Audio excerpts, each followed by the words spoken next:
try to get unlimited studs. So you want to go in game and see that you have, you know, for example, I have 417,000 studs.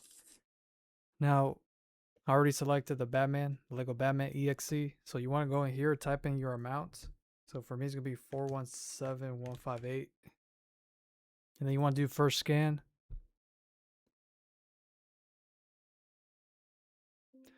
All right, now you have 28 possibilities.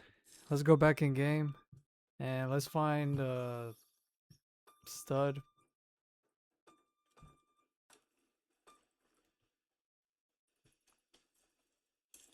All right, now it's 417,178.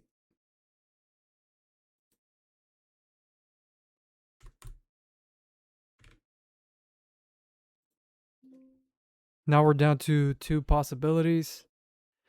Now you just want to get in there and then yeah, I think the max is like 9 million. So let's try that.